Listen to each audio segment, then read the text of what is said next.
नमस्कार प्रिय दर्शकों, स्वागत है आपका अपने चैनल शाश्वत वेदांता पर। दर्शकों, आजकल पितृपक्ष चल रहा है। पितृपक्ष में होने वाली एकादशी के महात्म्य का वर्णन हम अपने इस वीडियो में करेंगे। पितरों के निमित्त किए जाने वाले इस व्रत का फल अमोघ है। ऐसा माना जाता है इस व्रत को करने से पितृ पूर्ण रूप से संतुष्ट होते हैं और आशीर्वाद प्रदान करते हैं, जिनके आशीर्वाद से आपके जीवन में सदैव ही अनुकूलता बनी रहती है। इस व्रत में किए जाने वाले उपाय विशेषों की चर्चा हम कथा के अंत में करेंगे, इसलिए वीडियो आप पूरा देखें। दर्शकों, कथा प्रारंभ। युधिष्ठिर बोले कि हे भगवान, अब आप कृपा पूर्वक अश्विनी मास की कृष्ण पक्ष की एकादशी की कथा को कहिए।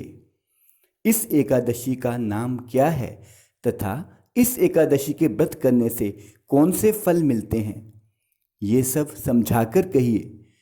इस पर श्री कृष्ण भगवान बोले कि हे राजन, अश्विनी मास की कृष्ण पक्ष की एकादशी का नाम इंदिरा एकादशी है। इस एकादशी के व्रत करने से समस्त पाप नष्ट हो जाते हैं।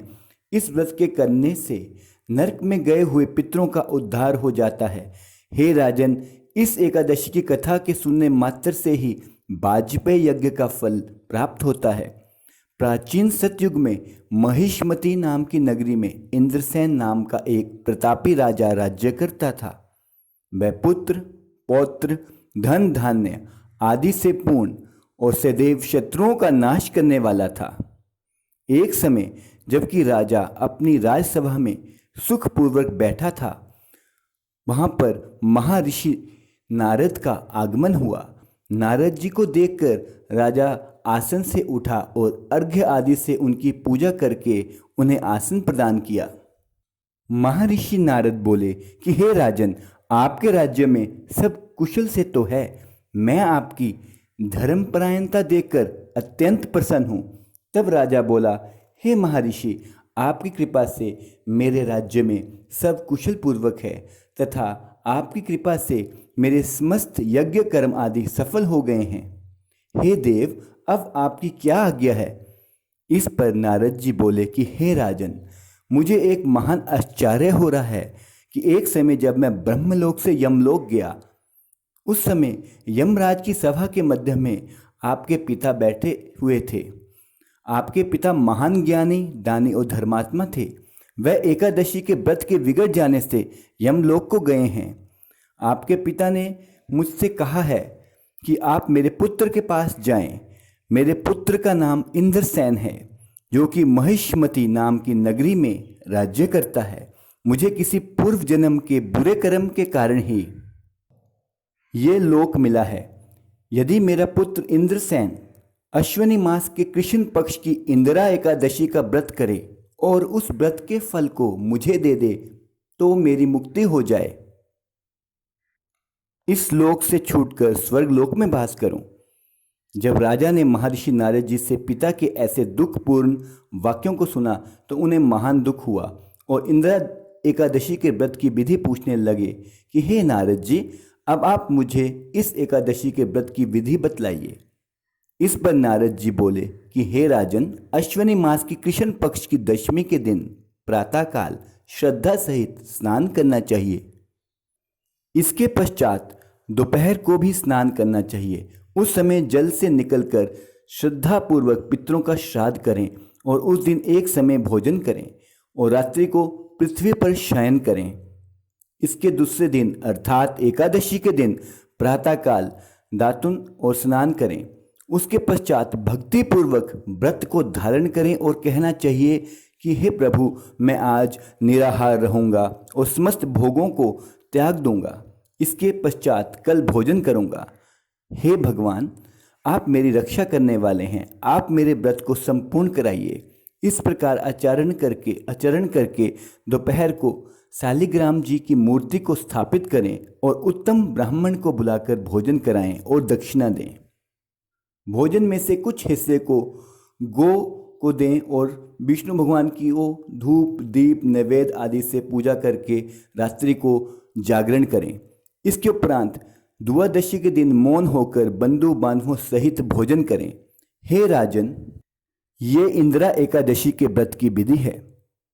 यदि तुम आलस्य रहित होकर इस एकादशी के व्रत को करोगे तो तुम्हारे पिताजी अवश्य ही स्वर्ग में जाएंगे। महर्षि नारद राजा को सब उपदेश देकर अंतर्ध्यान हो गए। राजा ने इंदिरा एकादशी के आने पर उसका विधि पूर्वक व्रत किया। बंधु बांधव सहित इस व्रत के करने से आकाश से पुष्पों की वर्षा हुई और राजा के पिता यमलोक से स्वर्ग को गए। राजा इंद्रसेन भी इस एकादशी के प्रभाव से इस लोक में सुख भोग कर अंत में स्वर्ग को प्राप्त हुए। श्री कृष्ण भगवान कहने लगे कि धर्मराज युधिष्ठिर, ये मैंने तुम्हारे सामने इंदिरा एकादशी का महात्म्य वर्णन किया। इस कथा के पढ़ने व सुनने मात्र से ही सब पाप नष्ट हो जाते हैं और अंत में मनुष्य स्वर्ग लोक में जाकर वास करता है। दर्शकों, आइए अब जानते हैं विशेष उपाय के बारे में। इस दिन आप पितरों के निमित्त यथाशक्ति हो सके तो कम से कम 11 बार गीता के 7वें अध्याय का पाठ करें या श्रवण करें। इससे निश्चित ही पितरों को मोक्ष प्राप्त होता है। और आप रुचि मुनिकृत, जो कि मेरे पिछले वीडियो में डिस्क्रिप्शन बॉक्स में पूर्ण रूप से सरल हिंदी में अनुवादित है, उसका आप यथाशक्ति श्रवण या पठन करें। इससे भी पितरों को मोक्ष प्राप्ति होती है। हो सके तो 21 माला जप ओम नमो भगवते वासुदेवाय नमः मंत्र का जाप करें। इन सब उपायों को करने से आपके जीवन में आने वाली समस्त परेशानियां एक तरह से समाप्त हो जाएंगी और पितरों का पूर्ण आशीर्वाद आपको प्राप्त होगा। दर्शकों, इस एकादशी का फल आप अपने पितरों को प्रदान करें। ऐसा करने से निश्चित ही उनको लोक लोकांतरों के आवागमन से मुक्ति प्राप्त होगी और वह उच्च लोकों में स्थित हो मोक्ष को प्राप्त हो सकते हैं। हे दर्शकों, इस बार ये परम पावनी तिथि है 13 सितंबर, जो शुरू होगी 4:13 AM प्रातः और समाप्ति काल है 14 सितंबर 3:16 AM पर। पारण का जो समय रहेगा वह दोपहर का रहेगा 14 सितंबर को 1 PM से 3:27 तक। दर्शकों, इस तिथि का व्रत आप अवश्य करें और इसका फल अपने पितरों को प्रदान करें। निश्चित ही आप देखेंगे आपके जीवन की राह सुगम हो जाएगी और परेशानियां छूमंतर हो जाएंगी। नमस्कार प्रिय दर्शकों।